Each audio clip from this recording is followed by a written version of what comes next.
duket se nuk do të ketë rekomandim pozitiv për vizat këtë vit për qytetarët e Kosovës, ndonë se ju si zyrtarët e qeverisë e keni deklaruar vazhdimisht këtë se këtë vit pritet rekomandimi dhe vitin ardhshëm do të lëvizin pa viza qytetarët e Kosovës në vendet e Bashkimit Evropian. Çka ndodhi? Kjo që posa të thjesht paragjykim, sepse raporti i Komisionit Evropian për përmbushjen e kriterëve për liberalizim të vizave ende nuk është bërë publik. Ne po presim me padyrim që ky raport të bëhet publik sa më shpejt dhe në ditët e ardhshme ne nuk e vendosim, e vendos Komisioni Evropian, mirë po kurdo që të bëhet publik ky raport, ne jemi të bindur që ky raport do të jetë pozitiv dhe do të konfirmoj atë çfarë kemi thënë gjatë këtij viti, që Kosova i ka përmbushur të gjitha kriteret e paraparme udhëheqës për liberalizimin e vizave dhe se vendimi pasaj nuk duhet vënojë. Po, nëse thoni se është paragjykim ajo që ne ju shtruam si pyetje, pse atë ka kaq reagime që nuk e kemi parë më herët dhe akuza ndaj Bashkimit Evropian se po i lënë të izoluar qytetarët e Kosovës? Ne kemi filluar këtë proces në vitin 2012 dhe tani jemi në përfundim të vitit 2015.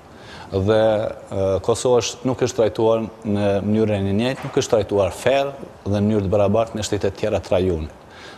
Kemi folur disa herë për dyfishimin e standardeve dhe tani kemi frikën që Komisioni Evropian mund përsëri të rrezikojë që të mos na trajtojë fair, duke na dhënë në mënyrë të merituar atë për çfarë kemi punuar në mënyrë serioze.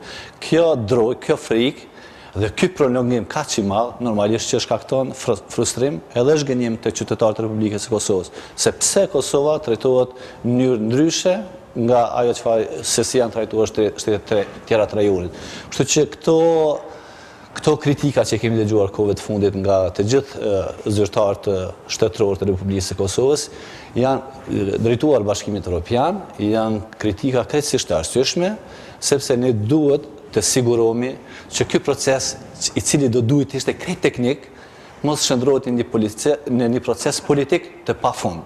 Kështu që kjo pritje jo ka që gjatë, duhet shpërblet tani dhe jo të presim në pafundësi.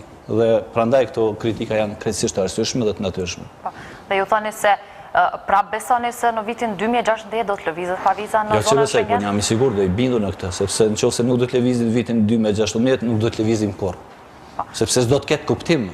Por nëse rekomandimi vonohet, nuk vije deri në fund të këtij viti, i vije që të shtyhet gjithçka. Pikërisht për këtë gjë, ne e kemi alarmuar Brukselin, kemi alarmuar Komisionin Evropian dhe ja kemi bërë të qartë që ky proces ka marrë fund për Republikën e Kosovës, i kemi përmbushur të gjitha kriteret, të gjitha kushtet dhe tani ata pa vonesa tjera duhet ta marrin me vendimin e merituar. Po, fillimisht ishte planifikuar që raporti të publikohet me 17 të këtij muaji që i bie nesër, por duket se gjithçka është shtyr. Kur saktësisht ju si qeveria e Kosovës keni informacione se për një raport që do të publikohet nga Komisioni Evropian dhe nuk është në dorën tonë që të vendosim datën se kur. Dhe me siguri Komisioni Evropian ka arsyeja shumë të forta pse po e shtyn publikimin e raportit jo vetëm për Kosovën, po edhe shtetet tjera të cilat presin që të marrin lajme pozitive në procesin e liberalizimit të vizave. Mirë po, e thash, nuk ka rëndësi momenti kohë se kur do të publikohet ky raport për ne.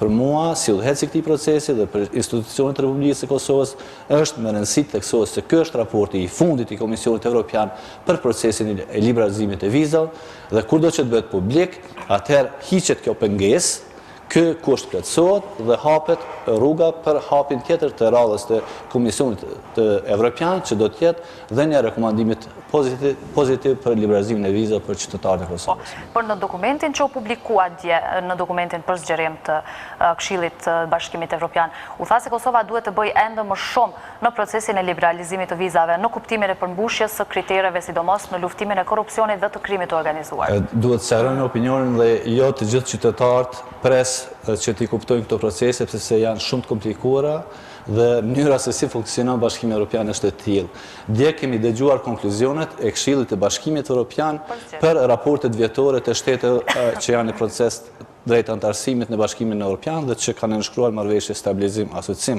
Dje nuk kemi dëgjuar raport të Këshillit sa i përket përmbushjes së kritereve për liberalizim të vizave.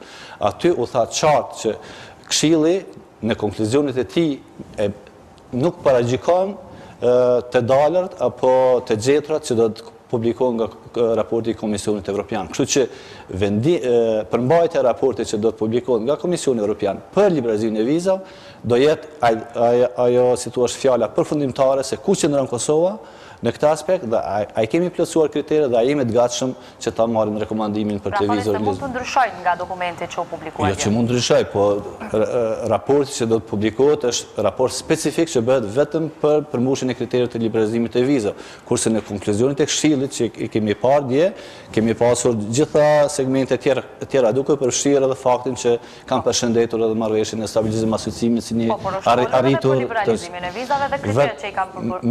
me dy rreshta dhe thonë që pa paragjykuar raportin e Komisionit Evropian që do të publikohet së shpejti. Kështu që asune në këtë moment nuk më lejohet që të paragjykoj shumë, mirë po duke ditur që ka udhëhequr një proces të tillë, duke ditur që kemi përmbushur të gjitha kriteret, jam i sigurt që ky raport do të konfirmojë këtë që po themi ne, që Kosova është e gatshme për liberalizim të vizave. Dhe kjo që apo ndodh sot në Kosovë, këto ditë fundit, është shprehje asaj gatishmërie dhe një kosisht tërheqje e vëmendjes tek Bashkimi Evropian që as të mos e mendoj një shtyrje eventuale të metutjeshme të rekomandimit pozitiv për liberalizimin e vizave. Nëse kjo shtyrje ndodh, janë paralajmëruar protesta para zyrës së Bashkimit Evropian në Prishtinë. Ishte deklarata e sotme e kryeministrit. Unë jam i sigurt që nuk do të vije dhe nuk do të ketë nevojë për protestat e tilla para zyrës së Bashkimit Evropian, sepse Bashkimi Evropian e ka mundësinë ideale që dëshmoj para qytetarëve të Kosovës që ju qëndron besnik parime të tyre për trajtimin e Kosovës në mënyrë strikte dhe fair njësoj si shtetet tjera të rajonit. Kështu që pavarësisht kësaj atmosfere në këtë çështje, jam i sigurt që viti i ardhshëm do të fillojmë një optimizëm konkret dhe real sa i përket përmbylljes së këtij procesi dhe natyrisht qytetarët tonë do ta gëzojnë këtë drejt fundamental se fundja fundit nuk jemi duke folur për një diçka shumë të madhe, kush e di se çfarë jemi duke folur për një të drejt fundamentale që popujt tjerë të rajonit e gëzojnë tash me disa vite.